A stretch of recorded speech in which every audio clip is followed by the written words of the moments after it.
guys, today we'll talk about top 5 named characters for Space Marines and why you should include them in your roster if you're playing this particular chapter, and even if you're not playing it but you have the model in your collection, still should. So, first one is Azrael. If you're playing Dark Angels or any kind of successor chapter, whatever, if you want to use Dark Angels characters, you should bring him because he is very cost efficient. He costs 105 points and he can join a variety of Tacticus armor squads, but my favorites, my personal favorites for him are Inner Circle Companions, Assault Intercessors, and Blade Guard. He gives the squad he leads sustain hits 1, which is great for all of these. The first two, Inner Circle Companions and Assault Intercessors, are particularly going to benefit from the Lion's Helm he carries, which gives the all-important 4+ invulnerable save to them. It's actually my dream to build this kind of a Dark Angels force and include a 6-man unit of Inner Circle Companions with the Azrael, because I think that's a very thematic and also useful tech piece. And obviously Assault Intercessors, if you don't have enough points for any other stuff,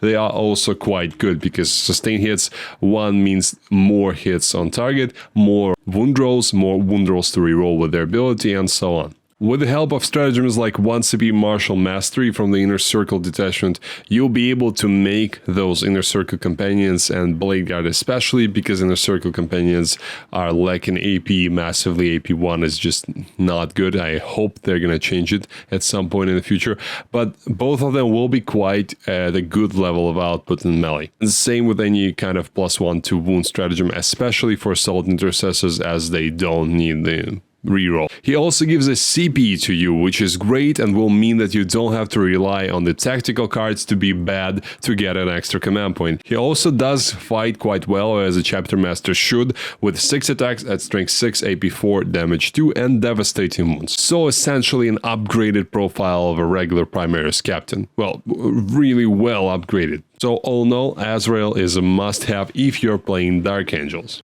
And I'm not going to include Primarchs in this list, just so you know, so not Lion, not Guilliman are going to be in this list, because they would be in this list otherwise. And talking about building lists, if you want my help building your roster, check out the links in the description for my Patreon, where I provide all that personal assistance. Next is High Marshal Hellberg, and to be honest, this could have easily been Grimaldus. I don't think he is more valuable to Black Templars than Grimaldus, it's just he is older in rank, so I decided to include him. You really probably want both of these guys in every Black Templars roster you make. He now costs a bit more, 120 points after the recent Minotaur Field menu update, and he gives the squad 5+ do critical hits, so 5s count as 6s for all of the lethal and sustained hits abilities, creating the combo we all know and love or hate if you're playing against Black Templars a lot, with the Lieutenant, or otherwise known as Castellan. He also gives melee weapons in the squad +1 strength,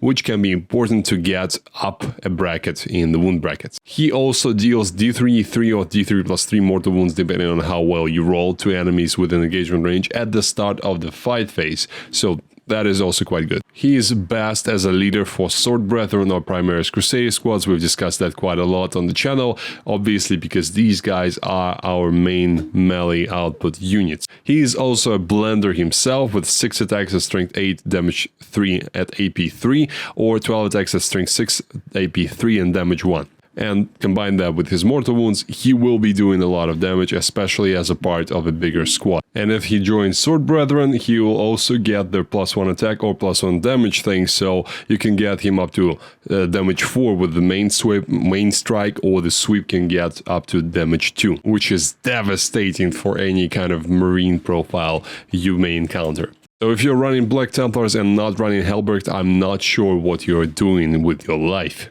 Next is Adrex Agathon. This one is a similar situation because both Vulcan, Histan, and Adrex are extremely good and competing for the same spot, so I decided to choose the nicer looking Primaris guy just because of that. And also because if you are running Vulcan, you need to build around him a bit more, because you need to utilize that reroll for the wound roll he gives to Torrent and Melter weapons, whereas with Adrex it's a bit more simple. You just give him a squad and run up the field trying to smash things. So he's a much more serious beat stick than Vulcan and provides a very powerful melee buff for the squad he leads, which is a full rerolls to wound. And that is why I recommend from all the Tacticus lineup of units he can lead, I recommend Blade Guard for the role of a squad that he would lead, because it's going to be a very cheap package. Blade Guard costs 180 for a 6-man squad, plus this guy, which is 85, so 265 for the full 7-man squad, and with a 1 CP plus 1 to wound Crucible of Battle stratagems you would get with the Firestorm detachment. Obviously you can use other ones, but this one is thematic for Salamanders.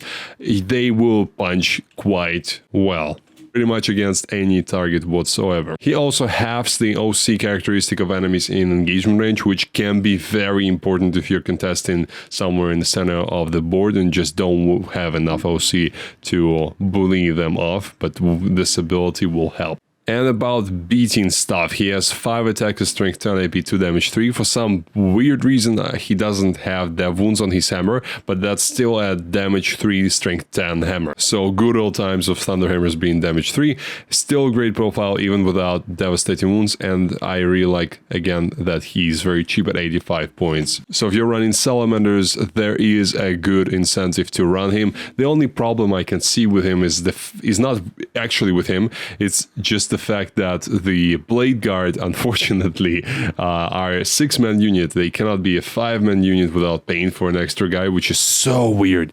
And that means that we cannot fit him into an Impulsor, which would be the best transport imaginable for him, and just that limits the amount of flexibility you have with his movement, so you have to work around that instead of it being natural, just taking a 5-man squad and running him with it. Next is Sanguinius, the ultimate annoyance support character for Blood Angels for 140 points. If you're not running him and running Blood Angels, I don't know why. He's a tough lone-op character that can once per game jump out of Deep Strike, where he must be to use this ability, and get right into combat with where your units are at the end of your opponent's charge phase. So as soon as they charge something that is from your army, he comes up and shows up and starts beating faces. And worse still is that he has a fight first, so your opponents charging Blood Angels will essentially have to withstand 8 attacks at strength 6, AP 3, damage 2 with devastating wounds. And that is not a bad profile, to be honest. And then when he dies, you can obviously use the 2 CP only in Death Does Duty End on him from the Blood Angels book or from the Gladius if you want to. And after he pops up in combat and kills some stuff, then your opponent obviously will have to have a chance to respond with, if there's enough stuff to respond with. And after that combat, you can fly around with his 12-inch move. You still have the Relentless Onslaught if you're playing Signs of Sanguinius, so you can fall back and charge with him with that 12-inch fly again. And he's protected by the lone op rule, so it will be hard to kill him with shooting, if you are careful, of course. And he also has a 4+ invulnerable save, 7 wounds, and 2+ save, so pretty reasonable survival kit for a lone op character. He also allows your units to reroll Battle Shock and Leadership tasks within 6 of him, so if you are playing against something with weird Battle Shock tricks, he will be helpful. So again, Sanguinius, just the best Blood Angels can hope for in terms of the character, and I'm really looking forward to seeing the new version of this model whenever it comes out. And lastly, Marnius Kargar, the ultimate badass Ultramarines chapter master. Just as Azrael, he gives a command point, so you don't have to worry about cards. You will always have an extra CP no matter what, so you can concentrate on fulfilling both of your tactical objectives. Very useful considering how incredible stratagems are both for Gladius and Vanguard, where people usually like to use this guy. Second incredible ability is that he gives his squad advance and charge plus shoot, or fall back and charge plus shoot. This buff is very hard to overestimate its importance, because that just transforms the mobility of a particular unit completely. Kargar can lead both Tacticus and Gravis, which is a very unique thing. I don't think I've seen it anywhere else, because he's wearing Gravis, but he's a chapter master, so he's supposed to be leading other stuff. Oh, who knew? That is a good idea. I hope they will do the same for more characters in the future, because that's just stupid that some of the guys are like, oh no, you have the wrong armor, I'm not gonna lead you into battle. That opens up a lot of great possibilities for him leading stuff like aggressors with biologists, because he's a chapter master, so you can add a lieutenant, an ancient, or an apothecary to his squad, in addition to himself, of course. Or you can add any other character and give them blade-driven deep. I've mentioned lieutenant here, but lieutenant is probably not that efficient because he gives fallback and charge, where you already have that from Marnies. But with blade-driven deep from the Vanguard detachment, you are going to be able to land a fast aggressor squad that can move out of the building, advance, shoot, and then charge your opponent. I understand why a lot of people in the competitive scene have used this combo, because they're just very hard to deal with when you have such a strong unit with relatively good durability, and is very fast and very good in combat and pretty good in shooting, and right at your front doorstep in the first turn. Or you can just run him with cheap company heroes just to deliver himself. And why you want to deliver him is because he can punch way above his weight with 6 attacks, strength 8, AP 3, damage 3, and those are twin linked attacks. And remember, you can still use stuff like Honor the Chapter on his whole squad, so he will, if he gets +1 to wound, he will be just unstoppable, and he can deliver those 6 attacks into anything that he wants to.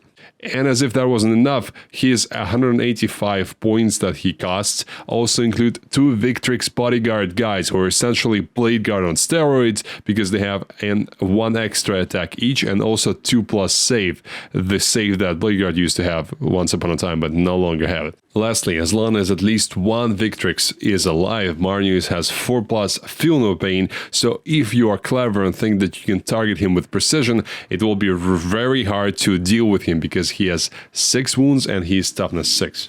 So absolute badass of a character in short. If you have him, if you like Ultramarines, you must run him, because he's just gonna make everything better around him. That was my top 5 named characters. Let me know if I have missed your favorite named character. I probably have, and I would like to know who that is in the comment section below. Thank you for watching. I'll see you next time.